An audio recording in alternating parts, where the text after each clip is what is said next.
Gonna call the Horry County Solid Waste Authority regular meeting February 27th, 2018 at 5:30 PM to order. The invocation will be by Mr. Lance Thompson and the pledge by Mr. Campbell. And I just would like to say if we could remember another one of our board members, Mr. Dan Gray's in the hospital. So thank you. Let us pray. Our Heavenly Father, thank you for all the many rich blessings you've bestowed upon us. Please forgive us for all our sins. We know they are many. Guide us and protect us and help us to make good decisions for the citizens of Horry County. And please remember board member Mr. Gray as he's in the hospital under the weather. In Jesus' name we pray. Amen. Face the flag. I pledge allegiance to the flag of the United States of America and to the republic for which it stands, one nation, under God, indivisible, with liberty and justice for all.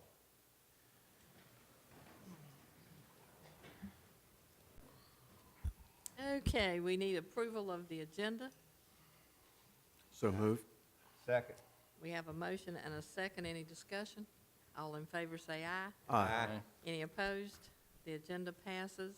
We need approval of the minutes for the January 23rd, 2018 regular meeting. So moved. Second. Have a motion and a second. Any discussion? All in favor say aye. Aye. Any nays? The minutes have been approved. We have a special presentation by Mr. John Henderson with the South Carolina Association of Counties. If you would come up, please. Welcome. We certainly appreciate you being here. Madam Chairman, board members, ladies and gentlemen, it's a pleasure to be here tonight. I'm John Henderson. I'm the Director of Risk Management Services for the South Carolina Association of Counties, and I want to thank you all for being a member of both of our insurance trust programs, our workers' comp program, and most recently, our property and liability program. So thank you very much, and thank you for your support for the Association of Counties. On January 25th, we had our annual insurance trust membership meeting over here in North Myrtle Beach, and we presented 2 awards to Horry County Solid Waste Authority at that meeting, and I wanted to just briefly discuss those with you, and I think Esther has probably got a few comments that she would like to make also. The first award is the second place award for the prompt reporting of workers' compensation claims. Now, what this means is, out of all the members that we've got, y'all were the second quickest in reporting a claim, and you averaged less than 1 day to report a claim. Why is that important? The sooner that claim's reported, the sooner your injured employee can get the medical attention that they need, and sooner the claim can be managed to a successful conclusion that's best for the employee and the employer. So great job there. And by the way, last year, you were the #1 as far as reporting claims quickly, and I think that goes back to Ms. Powell's diligent work there, which I've enjoyed working with her and Esther for a number of years. So great job there. That's #1. And #2 is an Outstanding Safety Achievement Award that we presented. Last year, I went with Jamie Suggs to many convenience centers for over a 2-day period. And during that time, we noticed a few things that could probably be improved, and they were promptly dealt with, and I'm very pleased to see that they were addressed and documented. One thing in particular was the fall hazard that's created by the hydraulic lines that run to the compactors at a number of the centers. It's just a design characteristic that y'all have that has those out in the open where people potentially could step over them as they're trying to access a container. So I believe it was Jamie that came up with the design idea to put some type of barricade in front of them. And I think that Esther can describe what was done, and also one of the gentlemen that was responsible for actual constructing it. Thank you, John Henderson. Yeah, as John mentioned, last year, him and Jamie did tour the town when it came to recycling centers, and he did come back with a list of several recommendations and suggestions, one of which was the hydraulic hoses. And that's been a sore spot for us. We've tried different things to try to protect not just the customers, but our employees too, with regard to not stepping over, tripping, falling, this, that, and the other. After his initial visit, we did do some talking and thought about different things, and Jamie headed up this thought process of us using this mesh barrier with some 2x4s and probably 4x4s, but Mr. Myers can tell you exactly what it was made of because I didn't do it. And luckily, we have site attendants who are handy and capable of you saying, this is what we need, giving them the materials, and they actually produce what you asked for. And Mr. John Myers, come on up here, Mr. John Myers. Mr. John Myers is one of our full-time site attendants down at the McDowell Shortcut Recycling Center. Mr. Myers is the handyman. He is the man who, when it comes to, can you do this? Can we do that? And then there are other times when Mr. Myers just says, we need this, and then he does it. That's who he is. That's what he does. So special thanks, especially to Mr. Myers, for just taking that, what we talked about, and creating what became something that we're using now in many of the recycling centers. We don't have them all done yet, but we're in the process of trying to get them. They're at the major centers right now. Just takes a little time. But special thanks to Mr. Myers.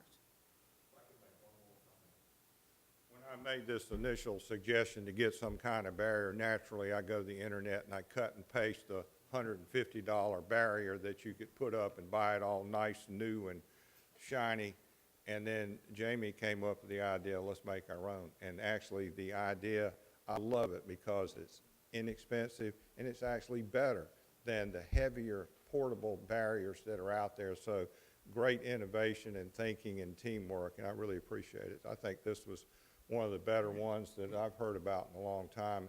And I think it's a reflection of the way y'all do business around here. And that's what I've seen for a number of years, and I really appreciate it.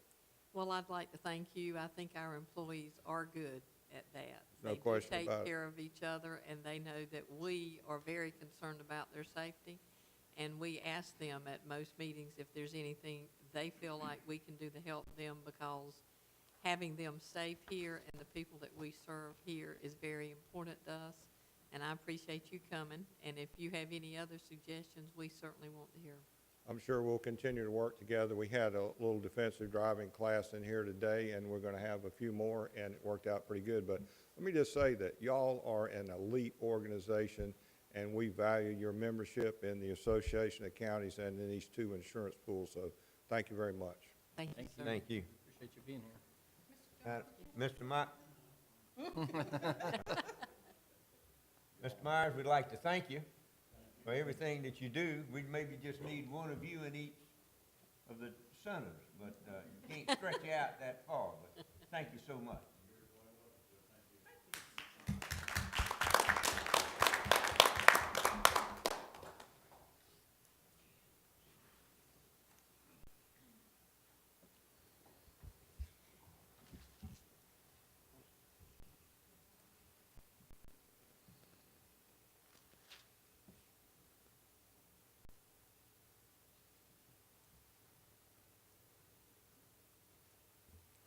Okay, we do not have any public input, so we're going to go directly into our departmental reports updates, the first being Recycling and Corporate Affairs. And while Ms. Murphy's getting up here, you can look on page 13. That's where her report will start. Thank you, Ms. Pam. My report does begin on page 13, as Ms. Pam indicated. I want to begin with an update on the 2018 Spring Home Show, which was just held a couple of weeks ago.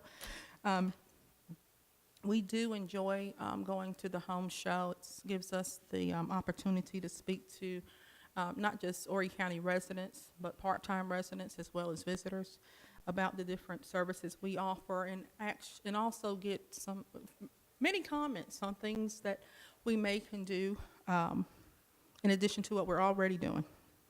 This year, in addition to giving out compost samples and other information, we also conducted the solid waste recycling survey that we've been assisting Horry County Planning's office with throughout their meetings. Mr. Knight, I know, is going to discuss that a little bit further in his report. But we were able to get 230 surveys completed while at the home show. They were not in short supply of being willing to. I personally said, if you fill out the survey, you get a big pin. That was a real good push for people. They love those big pins.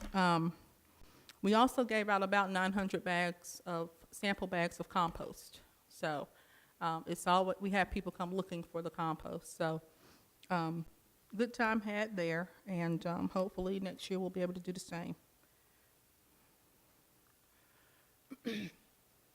Our 2017-2018 Grinding of the Greens program has officially come to an end.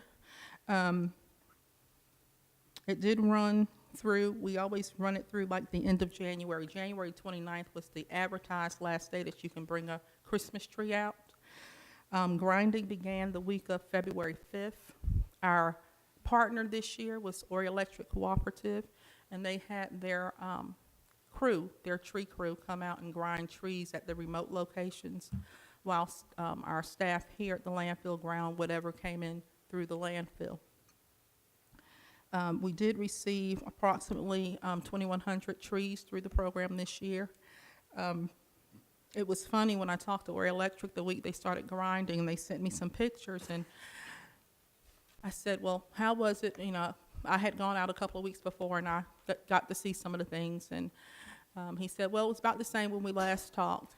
He said, but believe it or not, and I think that was maybe February 7th or 8th, while they were there, somebody bought a Christmas tree. I don't understand. I said, I do believe it. Still have needles. I don't know. It's just amazing to me. We ran advertisements in the paper, which we do share that cost with our partner. We also run public service announcements on television. I hope y'all saw one or two. Over 1,600 of those ran on the various stations. So if you didn't get a sample of compost, free Christmas tree compost, we might have some more still up at the landfill. If you want to smell it, just go in my office. I have a bucket because I shake it every day and it smells really good. I also included in your packet on page 17 the article that ran in the South Carolina Living magazine, which is Horry Electric's magazine, and it pictures one of our site attendants taking care of the trees at the recycling center. Statement of economic interest. Nanette informed me right before the meeting that everyone has officially filed their statement of economic interest. I'm very happy for each of you. That means we don't have to worry about any late fees for you. So, job well done. Our caught green-handed recipient for the month of January was Mr. William Worth. Mr. Worth is a regular recycler at the Socastee Recycling Center. He was very excited about winning and receiving his prize pack. I think the only other thing I had for you, just in the miscellaneous section of your board packet, there's a couple of letters in there.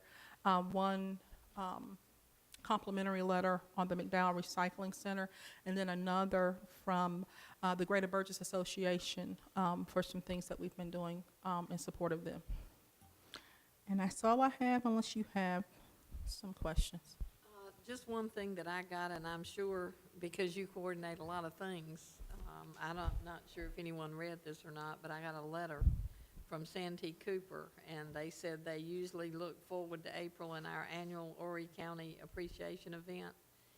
And you've been invited to these events because you're an integral part of Santee Cooper family. We continue to believe it's good to bring leaders from across the county together to discuss current needs and plan for our future services to you. Horry County is home to our largest number of retail customers, and we valued the opportunity to visit with you in person. This year, however, Santee Cooper is focused more than ever on doing all we can to reduce costs to our customers. And as part of this increased focus, we have made the difficult decision not to schedule the appreciation event this year. We will miss the interaction with you, which has been a highlight of years past, and I hope you will continue to reach out to us throughout the year if we can be of help to you. So I did want you to be aware of that. I'm sure you helped plan, and I'll leave this here for you if you need to have that. Thank you. We've been disinvited, then, is what you said. Well, they're not having it. They're not having it. Oh, they're not having, it. Okay. Did you not comprehend my statement? I was afraid that was the golf outing. I Made me thought- nervous. I don't know. That you're not gonna get to go to? That we're not gonna get to And play golf this year. I'm glad that they're concerned about costs. I think they should be. Sure they are. Oh, Yes, ma'am. It got nuked. So, quite a sum, thank you, too. Ms. Yeah. Minister. Okay, operations and planning. Mr. Bill Hilling, page 26. Good evening to you. Good Um, Some of our usual updates. First one is our driver of the month. By the way, my report begins on page 26. Our driver of the month, the first time we've had one from Lee Services is Tim Lee, I guess junior. Little story behind that, we went for years and years, and he wouldn't wave to anybody when we passed him out on the landfill. And I questioned it when Chris and Wayne brought the nomination up to me, but they said he's really come a long way. And friendly with our operators out there and working with the staff. And so we were glad to put him through for this month. And his owner, or his dad, had asked, I guess for years and years, how come we don't nominate anybody from his company? And no one was deserving at the time. But Chris said he's come a long way. I hadn't passed him to see if he's going to wave to me or not. It's a big thing if he works with them out there. You know, that's what we need, with out there in the dirt and all that. So we were glad to nominate him. Secondly is our gas expansion. It's going along real well. We've had 3 more inclement weather days. So it's pushed it out till about March 16th, but they continue to lay pipe and all out there. Continue to be real safe. We had an updated meeting, progress meeting yesterday, and things are going along well. And again, hopefully March 16th, we can say that substantial completion is done. We're waiting on a little bit of material still to come in, some of the gas line pipe, but it's getting real close. While I'm talking about that, we do have a change order that came with the gas expansion. Out there at sump number 1, which is right by the gas skid out there, and that's the one where all the gas goes into the skid at Santee Cooper. We've been having some problems with that for a few years. It was originally part of the gas expansion project, but the numbers got so close and we were actually going over a little bit, we pulled that out so we would have like an emergency fund if some things come up. We wanted to have a little bit of funds to play with. We've had some shortages come in, so we've got a balance of about $80,000. But again, this sump is the number 1 area where all the gas goes into. And we'd had to go out there with a piece of PVC, and over a period of time, it'd get clogged up, and Andy'd go out there with a 16-foot of PVC and knock it down and get things flowing again out there. Mercy. So while Tricon was here, we had a discussion with them, and they gave us a price of $36,000 that they would come in and replace the whole sump area. And they're going to take a 12-inch sump, and they're going to put a dual 48 by 54-inch sump out there. So this it may not totally eliminate any kind of blockages, but it's going to be very seldom where we have this buildup out there and he's going to have to go do anything. And with all the new wells we're putting in, it's going to be a tremendous amount of gas flowing over to the skid. We thought Tricon's here, they're the experts. Let's let them go ahead and do it. They know a little bit more about it than we do, and so we thought it was the right move. And I brought the order to Mr. Knight, and he thought it was the right thing to do. Let's go ahead and let them get it done. And it should not really affect a whole lot, any kind of substantial completion date. That's all part of the March 16th day out there. So I wanted to make you aware of that. And we still have, I guess it's about a $45,000, we're under budget on that thing out there. So we still have that. Hopefully nothing else will come up, but again, we felt like it was the right thing to do. Let them go ahead and do it with their expertise while they were here. Let's see, HHW, Household Hazardous Waste, continues to be just so well, you know, taken by the public out there. The things they bring in here are just amazing. Every day that they're bringing stuff in, whether it's 2 or 3 people. But we had our second pickup for the month, and you can see in your board packet, it was over 60,000 pounds taken out again this past time with the pickup. For the year so far, over 97,000 pounds of just HHW stuff that is not going in the landfill. The big thing is the paint and the batteries. And of course, we are now taking the latex paint, we're reducing that down because we're mixing that with our alternate daily cover spray every day. We're using 20 to 25 gallons a day out there on that. So we're recycling that and our cover out there every day, which we did get approved by DHEC to do that. So, again, just wanted to make you aware, over 97,000 pounds already through HHW. That's great, and it's a good thing to keep it out of our landfill. The public need to know that. I have a friend that has complained that we don't take that at each recycling center. And I've tried to explain to her what the cost would be.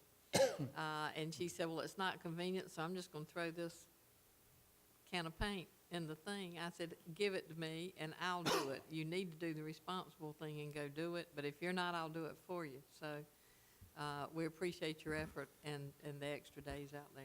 Thank you. Yeah, Ms. Dodd, she does a really good job over there, manages it real well when people come in, make sure somebody's over there to take their stuff.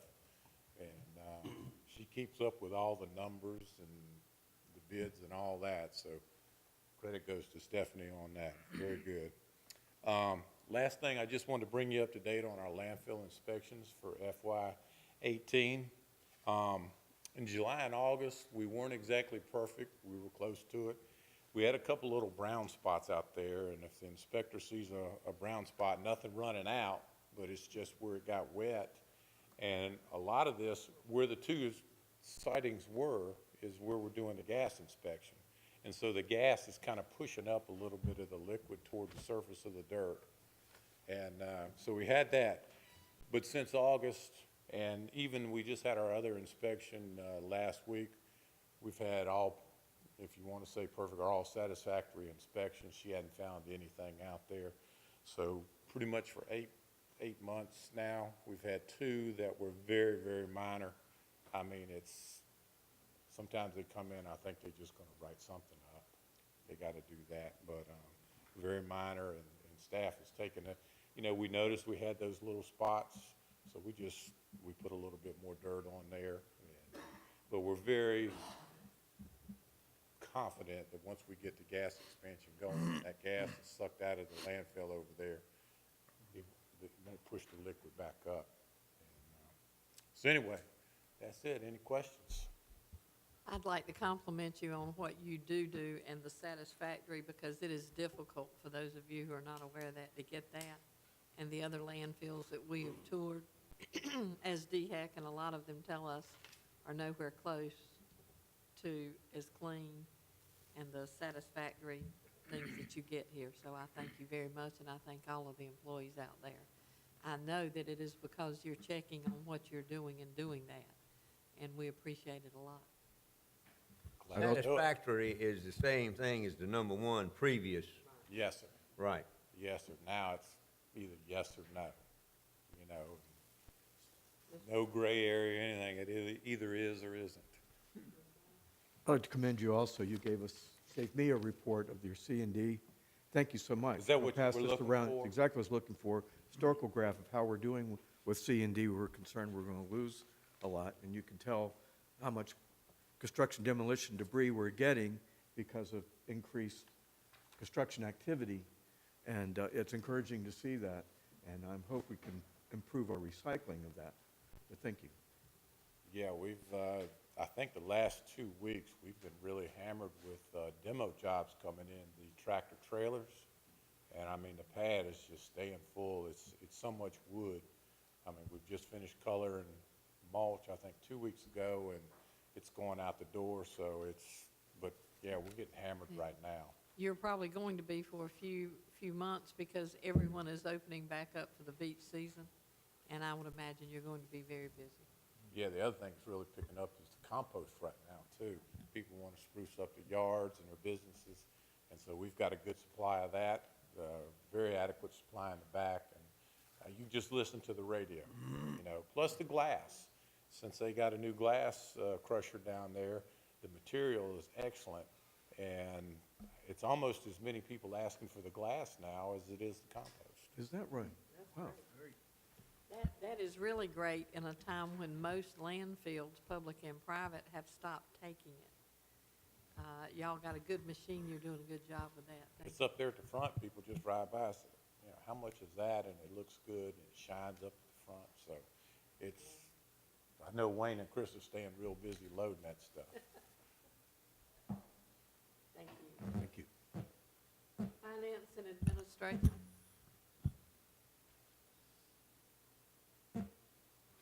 Good evening.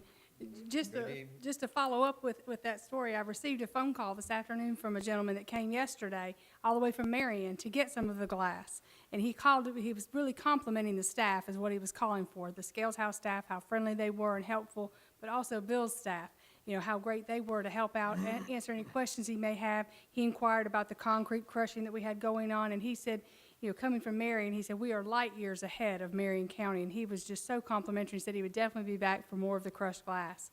So I told him, I said, it's nice to hear a positive phone call instead of a negative one, so we were pleased to hear that. The financial reports begin on page 38. We should be at about a little over 58% of budget. As you can see, our solid waste continues to run right above budget. Our mixed construction, as you can see, is way above what we had budgeted.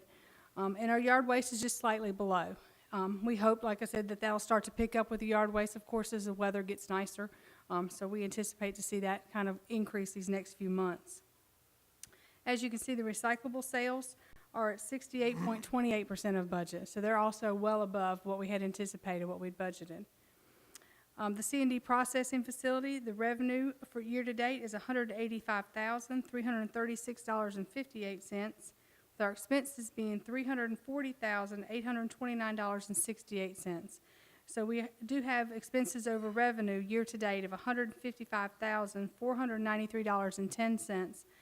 But like I said, they have saved almost 43 days of landfill airspace. The materials recycling facility with the collection and hauling program, revenue year-to-date is $3,542,953.16, with their expenses being $3,432,393.51.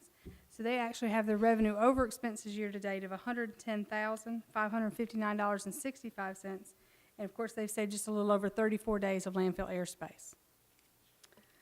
Going to turn to page 40, the income statement. As you can see, our revenue total for the year-to-date, we're at 64.68%. So we're well above on our revenue where we had anticipated budget-wise, which is great. And our expenses, as you can see, is at 56.12% of budget, and so they're well below. As you can see, we did have expenses over revenue this month. And going back and taking a look, I think a big part of that had to do with the weather that we had this month, with us being closed some, the trucks not being able to get in, because our tonnage figures are actually down. I was going to take a look at that in just a few minutes. I'll kind of show you where we are tonnage-wise. But as you can see, like I said, year-to-date, we have revenue over expenses of $2,094,608.30. Staff is continuing to watch the expenses, and like I said, we'll continue to do so, but we're maintaining well below budget, which is great. Over on page 44, I was just going to take a quick look at some of the tonnages. As you can see, the tonnages are actually down a little bit as compared to last year. Like I said, looking even from previous month, our tonnage was down in January about 400 tons.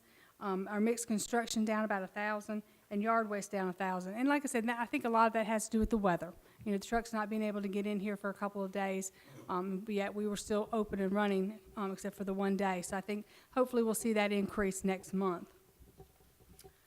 Over on page 48, and I hate that Mr. Gray's not here tonight because this is the one area he always likes for me to point out, is on the number of trucks that went over to the C&D recycling facility versus up on the hill. And as you can see, we had quite an increase.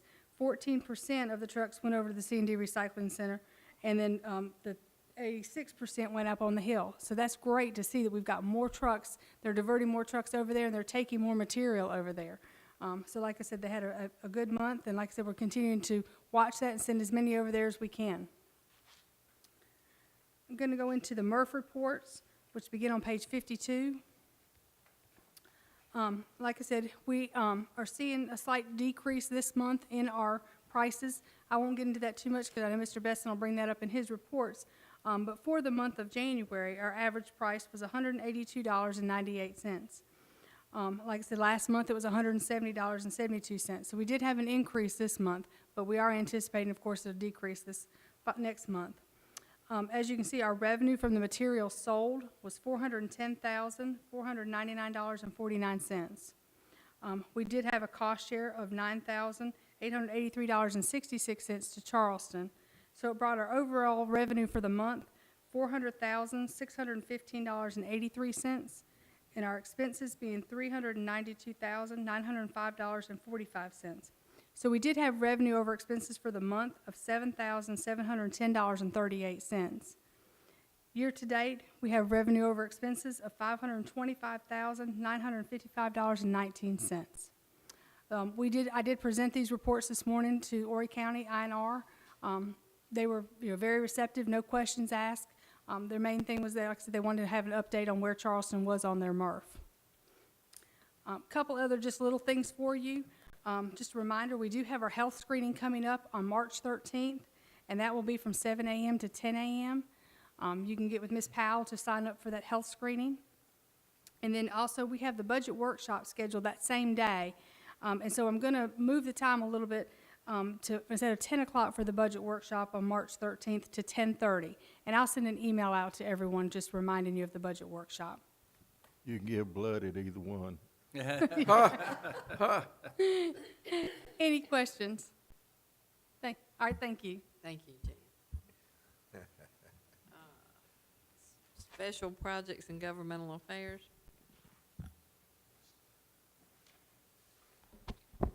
Good afternoon. Hello.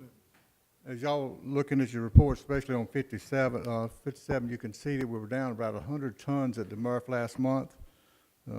Charleston, I think we did pretty good compared to last year, since Charleston was closed for about 3 or 4 days due to the weather. So we still had a pretty good month overall by getting the material in.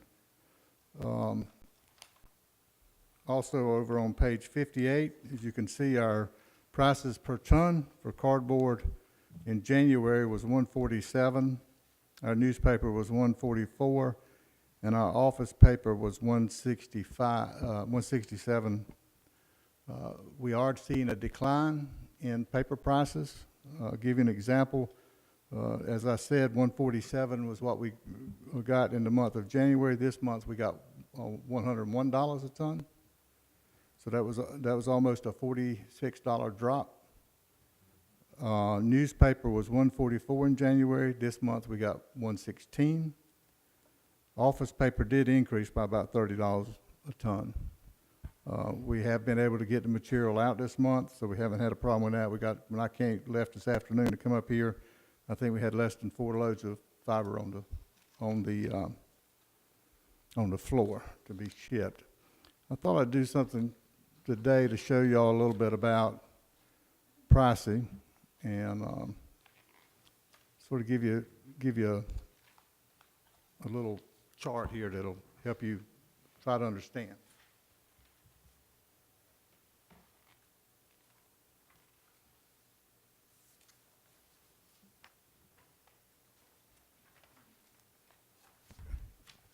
You know, I put together today this little commodity pricing sheet so you could see sort of a trend of exactly how it's running, and make sure everybody's got it before I get started, okay? That gives you an idea of how the fiber prices are. So you can see how the green line here was OCC domestic, when we shipped with domestic, when we were selling it back in the summer for as high as $240, and it basically, the bottom dropped out of it, and we quit selling it. And you'll see the line stop. We didn't sell any more domestic paper after October. A lot of that was due to the weather and it raining, so we had to sell it domestic, even though the price was lower than the export market. It is getting harder and harder to export fiber.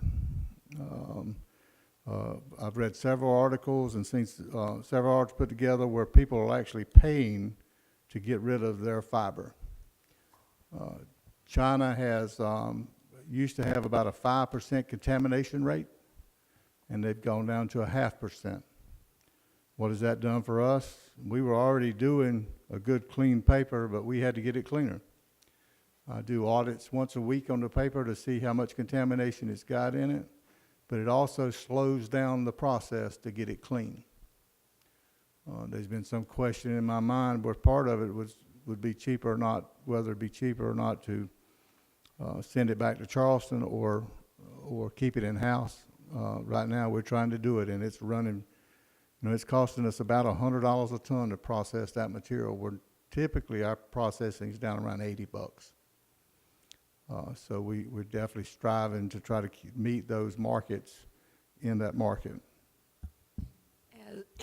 As a coincidence happens, when we were at the INR today and I spoke in regards to the bill in Columbia about banning vans and asked for council's help to work on that, when I was interviewed after that, one of the things that the reporter asked me was, how much money did you lose from the different prices going down and what they would no longer take?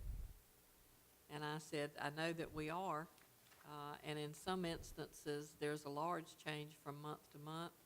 That's one of the problems, and that's one of the reasons we need to be able to work within this without having it banned for us not to be able to do that. How in the world would you figure all of that out? Well, I know that the paper that's costing us, so we have two lines running through the MRF in the fiber room. One of them is our good quality paper coming through, and the other one's that's real contaminated with paper bags, bottles, all kinds of stuff where it's coming through that line. That line alone, I can only do about 10 bales a day for 2 shifts. Where my large fiber line, I'm pushing 40, 50 bales through a day. And it is costing me an extra $20 a ton to process that 16 tons, because that's what it amounts to. It's about 16 tons a day that I'm pushing through on a 20-hour period. So I'm doing less than that, but it's cost me about $20 more a ton just to do that. And that's just rough numbers that I put together early last week. Was trying to figure out what my cost was of doing something and how could I cut that cost. And that was the kind of numbers I was looking at related to that, just to get it down to 0.5% contamination. Right. And we're lucky, because we're still able to get rid of our paper. There's a lot of places that cannot.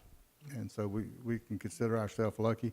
We've had the private industry come up for twice in the last 60 days to see what we're doing, to see how they can take some of our techniques and use in their plants to get their paper clean enough to be able to process and get it sold, because they're having a hard time selling it.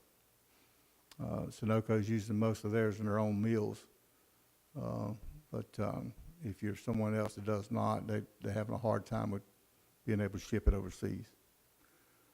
If you look at the statewide market for newspaper right now, when we get the report from DHEC saying what statewide prices are, you're talking about $50 a ton for newspaper, and we're getting $116 for newspaper this month. So that sort of tells you if the quality wasn't there, we wouldn't be getting that additional pricing. And on your next sheet, you'll see our commodity prices on our plastic. Since it wasn't so close together, I was able to put prices on this sheet. That sort of gives you some idea of the trends of the market and where they're at, where they were at in July and where they're at today. We have seen a downtick in plastics. Of course, the natural, which is your milk jugs, continue to increase, but the rest of them are sort of much stagnant or lower. We were, as y'all were aware, we had 187 bales of scrap plastic out in the field. We have been able to get rid of that plastic with a company in Mullins. They said they'd take it for $0, and we let them have it.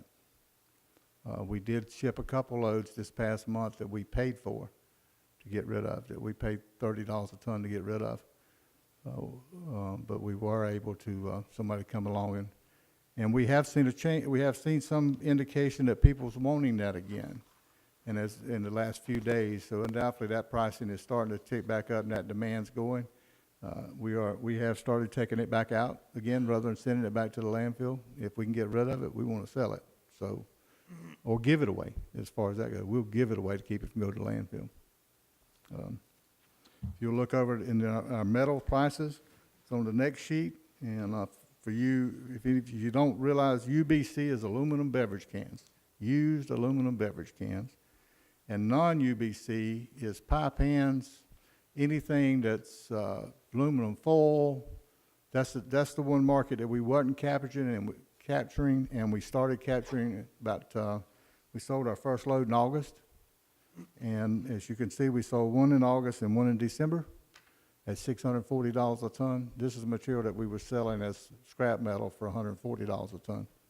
So we turned that around, and then of course your scrap metal prices are pretty much continuing on a steady market. I'll try to answer any questions any of you may have on the board report. One thing I'd like to say is I appreciate you capturing that market. Anything that we can capture a market at, whether we give it away, prefer to sell it, that we can keep it out of this landfill and have that many more days of life on the landfill. That's great that you researched that and did that and got that sent out, so thank you. Yeah. One other thing that I wanted to bring to your attention, I was doing some numbers, and this is a rough number, but it looks like we're going to be around, our average price last month, as Jan told you, was $182. For our material we sold this month, looks like it's going to be about $130 to $131. So we'll be down almost $50 a ton average. As y'all realize, with Charleston, they have to make up the difference back to 150, so they'll be paying us about $20 a ton for their material that they brought in the next month, and ours, we'll still get to 130, but Charleston will make up the difference to get us back to 150 on their material. Excellent. Does anyone have any questions of Mr. Bezel? Thank you, sir. Good job. Thank you for this additional report. It really Yeah. does help us analyze it. Thank you. Okay, Executive Director. Thank you, ma'am. On page 65, we've been working with the county on their Image 2040 campaign. We have gone to all the public hearings and the workshops, and of course, Bo and Miss Creech is on that committee, and we missed you at the last workshop, but you was getting anointed, weren't you? But on page 67, the planning staff has put out a questionnaire, and there were certain things they kind of told us that if we want to know about, we could put our own questionnaire together and pass them out and get some feedback. And as I advised the I&R committee this morning, the number 3, would you support mandated recycling? 275 said yes, and 23 said no. You'd be willing to pay higher fees to protect the landfill space. That was 226 to 71. And of course, plastic bags, 271 versus 27 no's. And I advised I&R committee that it seemed like the people are kind of in favor of mandates. And it was kind of putting them on notice that they very well may be and see some recommendations in the future. But this has been an interesting process. And what date is it that they're going to be talking about the solid waste issues? That'll be at the next meeting. They bumped it up because I was gonna be out of Yeah, town on the yeah. 12th, so it's March the 29th that they're adding the Solid Waste Authority to be discussion at our next 2040 meeting. And I would like to say, I know that you didn't anticipate doing these 4 public meetings, but Danny, I appreciate you and Esther and Victoria and the people taking your time to be there, because that was taking them a couple hours getting ready, travel time, hours there, talking with people, but I think it was really beneficial to us. Yeah, yeah.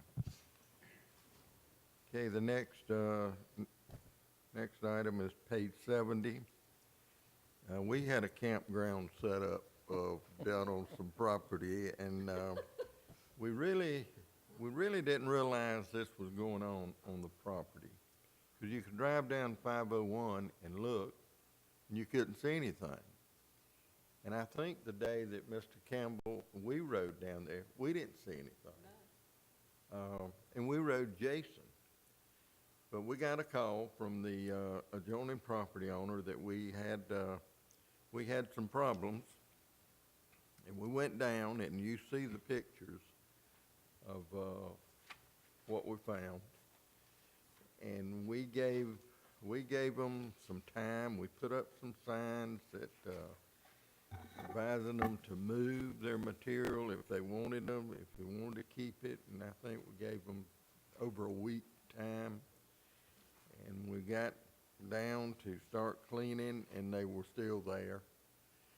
And I had requested the county police to go just in case there was some problem. But Stephanie's group cleaned it up, underbrushed it, and you can see what it looks like. And I think the adjoining property owner is happy. We got to get someone that's insured. There's some trees that we won't take down that's kind of leaning, but we're gonna get somebody licensed and insured to take the trees down. Next issue is highway litter blitz on page 84. And I think we've hit on how to handle this problem. They came out for a week, and you can see the tickets on page 85. There were 21 tickets for uncovered loads, 10 speeding, 3 driver's license, 2 vehicle tags, and they arrested one that had bad checks in New Jersey. He was pulling a trailer with no tarp on it, and they pulled him over, checked, and of course there was outstanding warrants on his driver's license. So that was expensive, no tarp situation. And I bet for he him. thought he was unlucky to get caught down here for that. Yeah. In that. But I would like to say, I'm glad that they did. Mr. Lazarus, the chairman of county council, had sent me an email with some groups on Highway 90 that are really upset about the trash, and I can understand that, and what they wanted done. And I think, in my opinion, as much as we pick up trash and the county picks up trash, this week of them here, code enforcement and writing tickets, is probably going to give these people that live on Highway 90 more protection from litter than all that we pick up. So I'm glad they were here.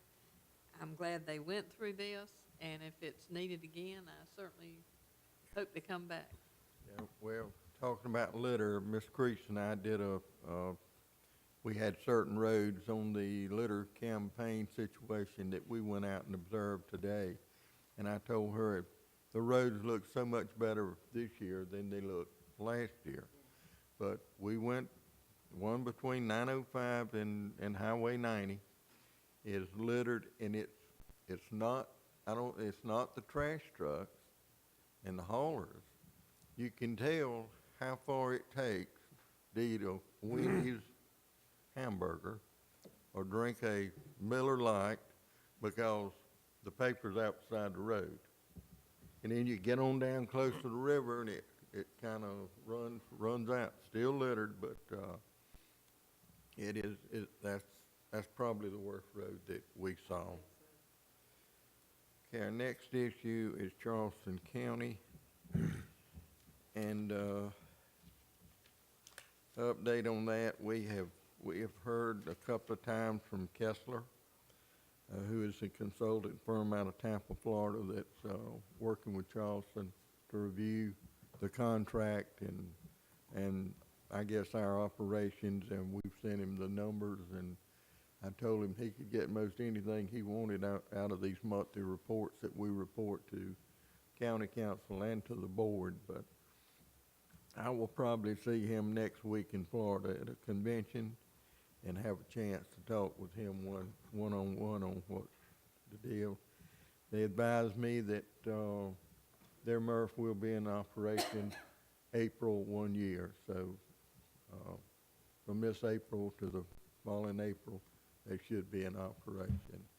And Mr. Quigley that came and presented to the board, 2 meetings ago, I guess, he has resigned, and, he's not there anymore.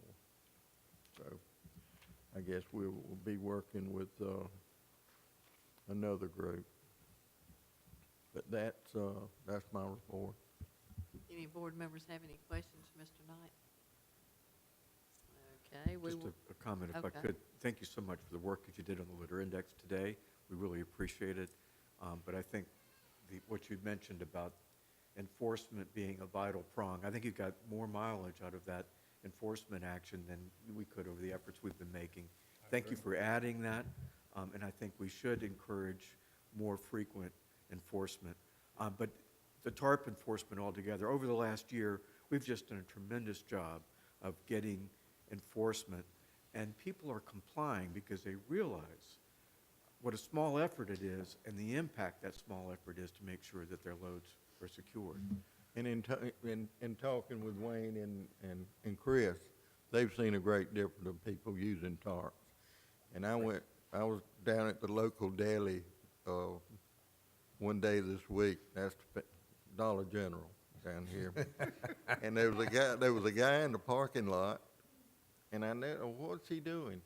He was putting a tarp over his trailer before he hit the scale house.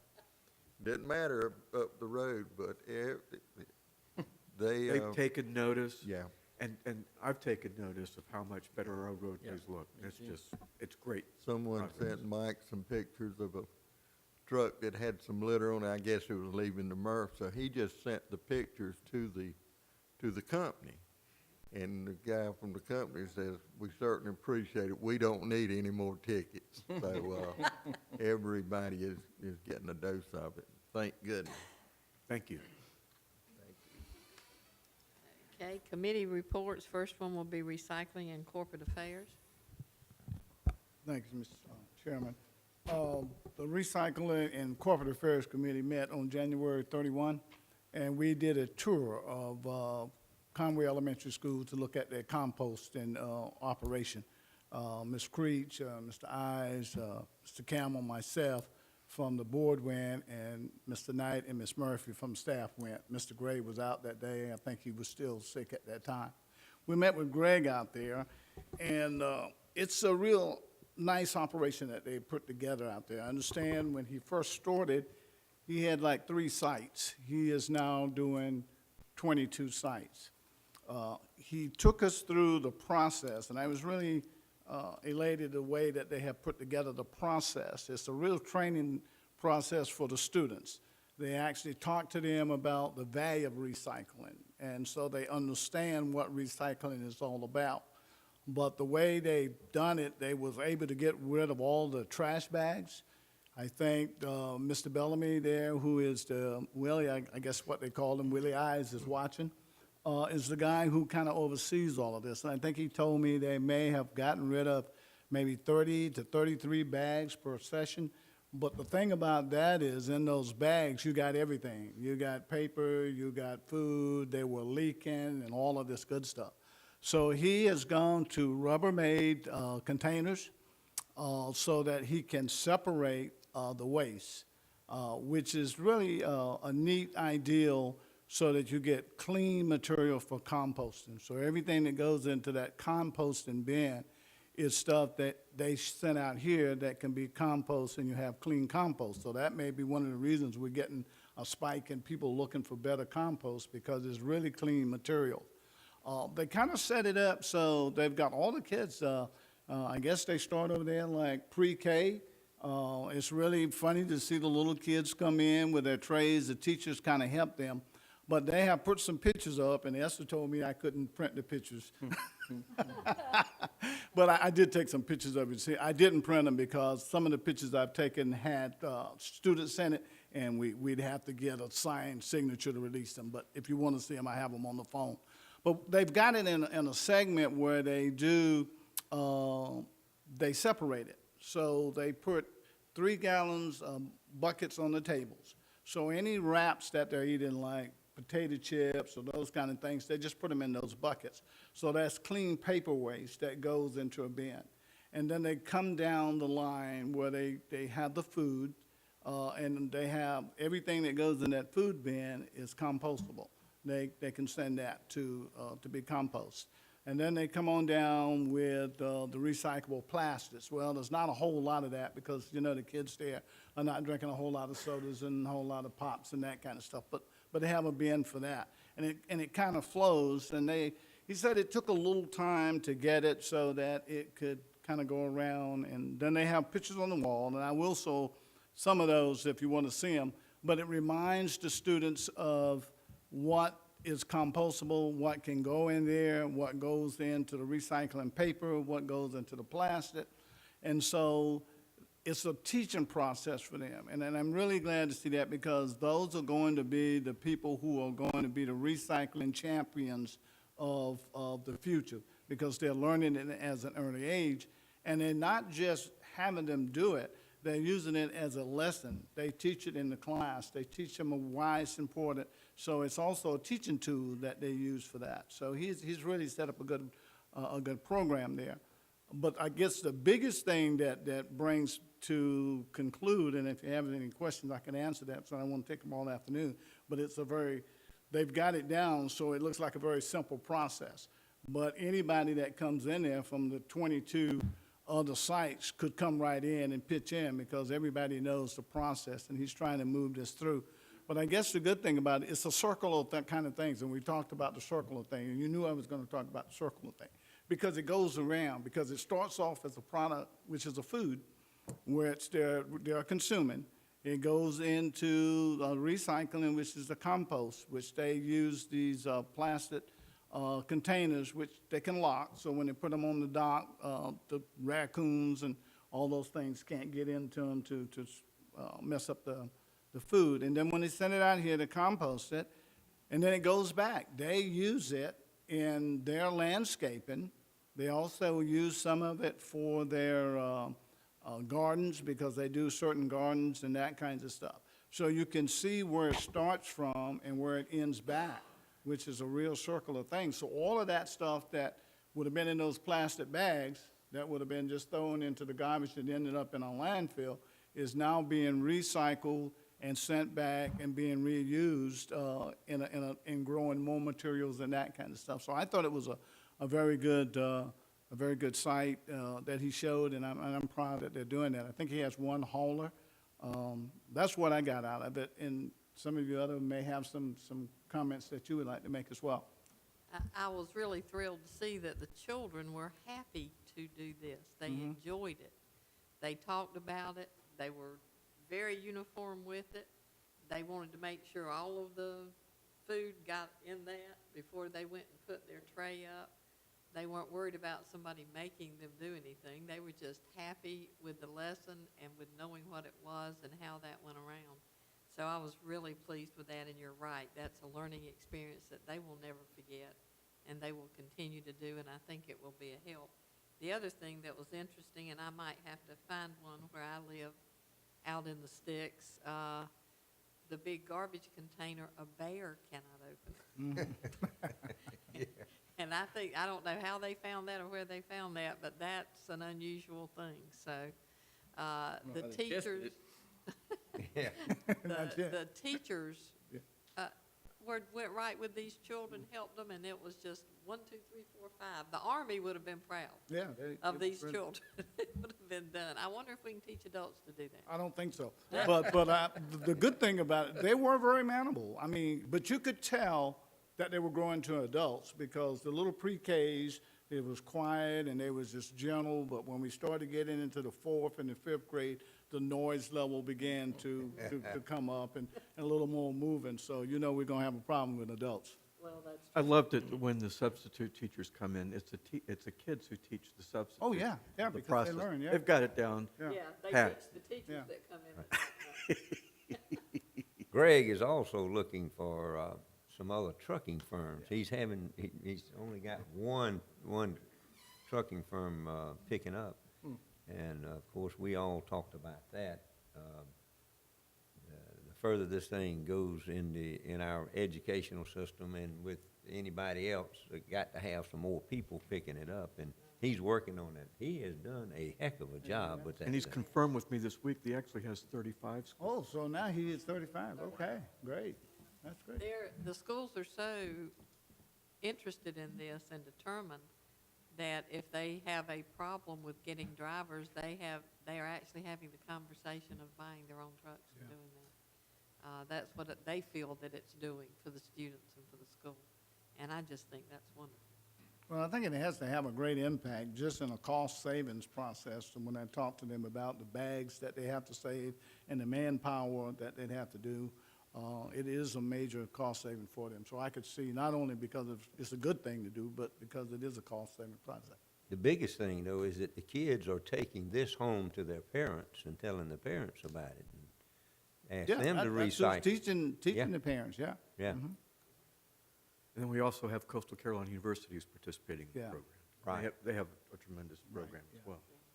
and they've been doing it for quite some time, haven't Both they? of them started the same time. Oh, As did soon as they? we got our permit from DHEC, they were on it the next month. We got our permit in July. They were both on it in August. This was, Both Coastal Carolina University started with one dining hall, and the school system started with 3 schools. And they're up to 35 in 3 years. I hear campgrounds are going to start doing that. You may need more than a 3-gallon bucket. Are there any other questions? And we adjourned about 11:30. Yeah, okay. I would like to say that Mr. Hughes is going to be our representative in Cherokee to the recycling convention. We appreciate you being able to go. I know we look forward to what you learned there and the pictures, and I understand that you're going to be accepting an award. Yeah, that's For the right. solid And I waste got my speech ready right here. He's ready. I'll make for you that. proud. all right. So we appreciate that. Yeah, I may have to do a Steffi. You may. Okay, the other committee report will be Finance and Administration. Thank you, Madam Chairman. The Finance Administration Committee did meet on February the 20th with several agenda items. Mr. Ives and myself were present. Mr. Gray was under the weather and could not attend. The first agenda item, we had Ms. Angie Jones, Horry County Treasurer, attend to give us an update on the investments. We had asked Ms. Jones to explore some different options that may give a better return on the investments that we had. She's done that, and she gave a report and understanding what the parameters were and how that money could be invested in order to keep some liquidity as well. But she had showed great improvement, done exactly what we had asked, and we were extremely pleased with her report and what she had done. And Ms. Bidding is going to have for us at the budget workshop the projected increase in interest income over what had been expected in the past. So, you know, we know there's some challenges with doing that, but we felt like had done a great job in exploring different options for the investments and at the same time protecting the principal that we have. Second item, the MRF update. We've already heard from Ms. Bidding about the results from the MRF and the pricing and all. Third, the MSW incentive. Ms. Bidding actually presented and reported that the recycling incentive had not shown a significant increase in the amount of recyclables that are brought to the MRF, referenced the MSW incentive worksheet in our packet, and showed an actual decrease in the total recyclables collected. She informed the group at staff's recommendation to discontinue this program and revamp the program utilizing some of the funds in the FY18 budget, $260,000 for a new program. Ms. Bidding stated that the new program staff is recommending will utilize some of the funds to increase the C&D recycling incentive and establish a recycling grant program.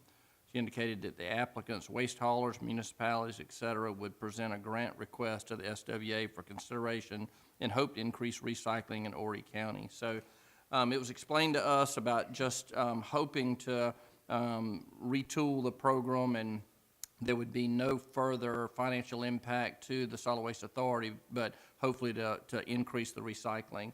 Our committee voted to recommend to the full board the approval of staff's recommendation of revamping the program, and I'll put that forward in the form of a motion to the full board.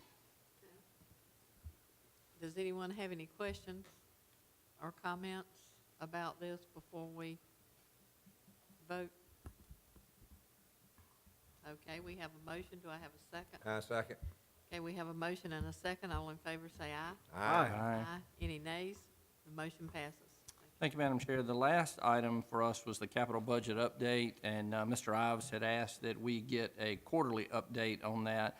Ms. Bidding did provide that and showed that we were right in line on the capital expenditures, and also reminded the committee that staff was not authorized to purchase any item over the budgeted amount without the board's approval. So it was good to get that. We did talk about getting the quarterly update, which will help us to be able to report back to the board about where we stand on capital budget items. So there were no further items, and that concludes my report. Any questions or any comments? Okay, we do appreciate that very much. Okay, is there any old business? Okay, we have some new business. I think surplus equipment recommendation. Okay. That is on page 113. We've got a couple of trucks that's been sitting on the line for a while. Front load truck number 470.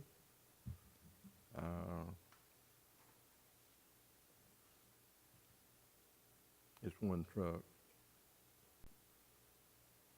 And we need your approval to set it up, sell it as surplus. Any discussion? I make a motion that we accept. We have a motion to accept staff's recommendation. Do we have a second? Second. Second. All in favor say aye. Aye. Any nays? That passes. Okay, you want to take the resolution? The You what? want to talk about the resolution? Oh, okay. You will see in your packet that we have a resolution in there opposing House Bill 3529, Page 115. page 115. I'm assuming everybody has read that in their packet. If there's any questions or discussion about this? Okay, we will accept the motion. So moved, Madam Chairman, that we adopt this resolution as you propose. Okay, we have a motion. Do we have a second? I second. Okay, all in favor say aye. Aye. Any opposed? That passes, and what that will do, our staff will send that up to Columbia so that they will know how we feel about this resolution. Just so that all of you know, I talked about this resolution. Mr. Vaught invited me to do so at the INR meeting today. We talked about that, and he asked that Mr. Knight send him a copy of this resolution after we passed it tonight, and they at council will look at this, because I encouraged them to pass one of their own. We talked about the amount of money that it would be costing in the general fund and in the county if this did pass, and some of the problems that we would have in the future. So I'm certainly hoping that council will take it seriously and maybe adopt the same resolution, but we're going to be sending that to them as well as we are the Senate. If there's any comments or suggestions with that, Anything you'd want to add to it? Okay, if not, we took care of that, and that will be sent. The next thing is round table discussion. Does anyone have any round table discussion in the group? Any criticisms, suggestions, yays, nays?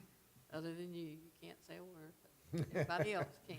Well, I would like to send one thing around. Keep South Carolina Beautiful had an annual conference in Myrtle Beach, February 21st through the 22nd. And one of our board members was presented with the Outstanding Champion Award, and that was Mr. Ives. Yay. All right, yeah. And I know that the rest of you do not know how much actual mental, physical labor that Mr. Ives does with Keep Horry County Beautiful. But this award has not been given to individuals. It's usually given to an organization, but he does enough work to take care of the whole organization, and we're very proud of that. Absolutely. Yes. Thank you very much. I was bowled over. It wasn't just outstanding champion for Horry County, but outstanding champion for the state of South Carolina. So I really do feel honored Congratulations, to sir. be. Job well done. Thank you very much. Okay. Before we leave today, I'm going to send these around. These resolutions are for the board's signature. We need to sign those, and I'll start with Mr. Ives to do that. But before we get very far into that, we do have an executive session scheduled for today, and we need a motion to go into executive moved. session. So moved. We have a second? Second. All in favor? Aye. Thank you. We will go into executive session now. It is about a personnel matter and a legal matter.